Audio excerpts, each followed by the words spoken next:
Hello guys, आप सभी साथियों का स्वागत है आपके अपने यूट्यूब चैनल टॉपर्स इन पर। तो देखो, दो बातें आज क्लियर हुई हैं। दरअसल जब से 11 अगस्त से जब से सुप्रीम कोर्ट से आर्डर आया है, हर एक बीएड का जो छात्र है और बीटीसी का छात्र है वो सारे के सारे छात्र कंफ्यूज हैं। क्यों? क्योंकि एनसीटी जो है अपने तरफ से कोई भी चीजें निकाल नहीं रहा था, ना ही कोई गाइडलाइन वो नई वाली जारी कर रहा था।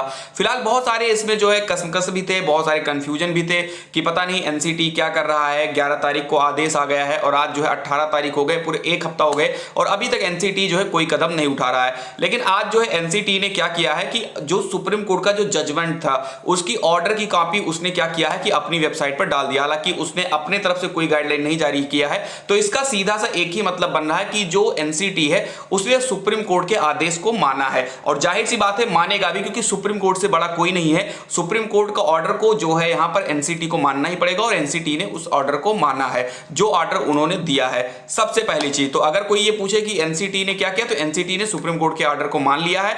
अब इसमें बीएड वाले के छात्र बहुत ज्यादा परेशान होंगे कि सर इसमें अब क्या होगा अब हम लोग का। तो देखो, एक चीज तो पहले से ही क्लियर थी कि अध्यादेश के बिना आप वैसे भी नहीं पीआरटी में शामिल होंगे। अध्यादेश अगर आएगा तभी आप सुप्रीम कोर्ट के फैसले को बदल सकते हो, नहीं तो सुप्रीम कोर्ट का सम्मान सभी लोग करेंगे, यहां तक कि एनसीटी की है, भारत सरकार भी करेगा। सुप्रीम कोर्ट के खिलाफ कोई नहीं जा सकता है, ये चीज आप सभी लोगों को पता है।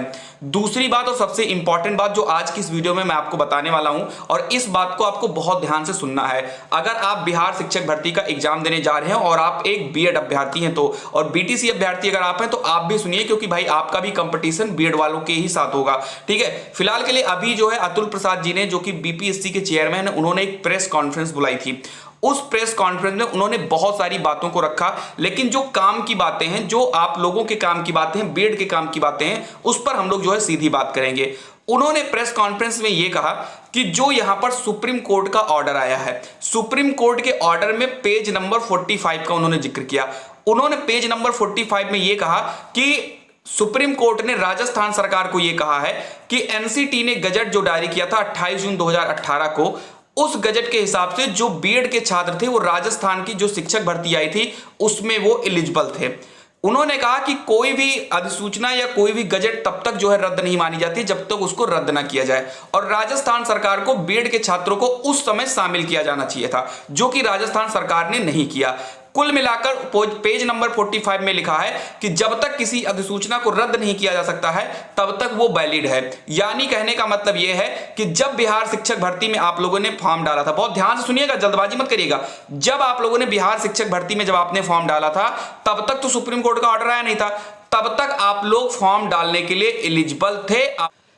तो तब तक आप लोग एलिजिबल थे जब तक आप लोगों ने फॉर्म डाला था। लेकिन अब आपका ऑर्डर आ गया है, अब आपका ऑर्डर आ गया है। अब बीपीएससी के चेयरमैन ने एक बात बताई है, उन्होंने ये बात बताई कि जब बीएड के छात्रों ने बीपीएससी का फॉर्म डाला था तब तक जो है एनसीटी का गजट रद्द नहीं हुआ था, वो फॉर्म डालने के लिए एलिजिबल थे, और अगर कोई बच्चा फॉर्म डालता है तो उसका एडमिट कार्ड आएगा और वो पेपर देने के लिए भी एलिजिबल है।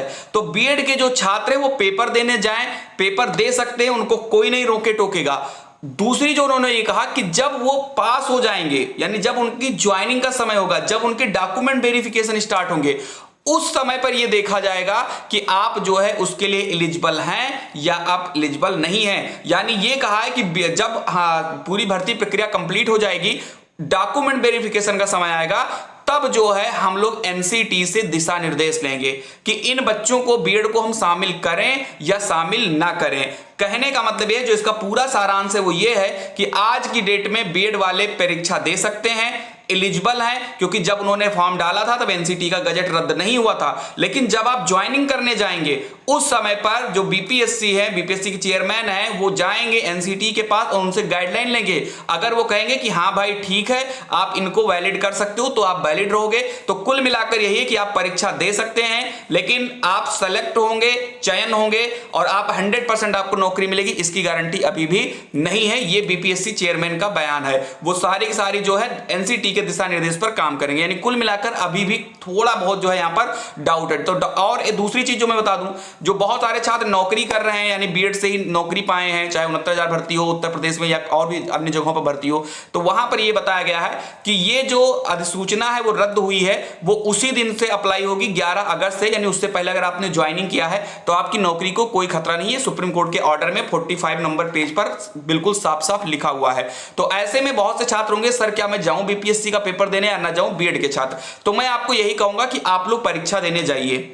सुनिए बात को मेरे, आप लोग परीक्षा देने जाइए। अगर आप लोगों ने तैयारी किया, आप लोगों ने फॉर्म डाला और आप जा सकते हो परीक्षा देने, तो आप परीक्षा देने जाइए। आगे जो कुछ भी होगा वो देखा जाएगा। फिलहाल यहां पर बीपीएससी के चेयरमैन ने यही कहा कि आप परीक्षा दीजिए, आगे जब ज्वाइनिंग का समय आएगा तब एनसीटी से जो है दिशा निर्देश लिया जाएगा और फिर आपको उस तरीके से बताया जाएगा। तो याद रखिएगा, आप लोग परीक्षा देने जा सकते हो। लेकिन एक बात जो और क्लियर है वो यही है कि अब सभी राज्यों में बीएड प्राइमरी से बाहर हो चुका है, अकॉर्डिंग टू सुप्रीम कोर्ट की जो यहां पर ऑर्डर आया है उसके अकॉर्डिंग। यानी अब जो एनसीटी की जो सूचना रद्द हुई है वो अब प्रभावी है। अब कोई भी भर्ती अगर आएगी प्राइमरी की तो उसमें बीएड फॉर्म नहीं डाल पाएंगे, ये बिल्कुल ही करेक्ट है। तब तक जब तक अध्यादेश सरकार नहीं ले आती है तब तक। इतनी सारी आज इंपॉर्टेंट इंफॉर्मेशन थी और यही है कि बीपीएससी के परीक्षा को लेकर के सारी जो कंफ्यूजन थी वो दूर हो गई है। आप परीक्षा दे सकते हैं। ज्वाइनिंग के समय बीपीएससी के चेयरमैन या बीपीएससी की तरफ से गाइडलाइन ली जाएगी और उसके बाद ही आपको ज्वाइनिंग करवाया जाएगा अगर आप एलिजिबल रहेंगे तो ये थी आज की इंपॉर्टेंट इंफॉर्मेशन और वीडियो उम्मीद करता हूं आपको अच्छी लगी होगी। अगर आपको वीडियो अच्छी लगी है तो आप लोग वीडियो को लाइक कर दें। चैनल पर अगर आप नए हैं तो प्लीज आप चैनल को सब्सक्राइब कर दें। ये रही आज की अपडेट। जय हिंद।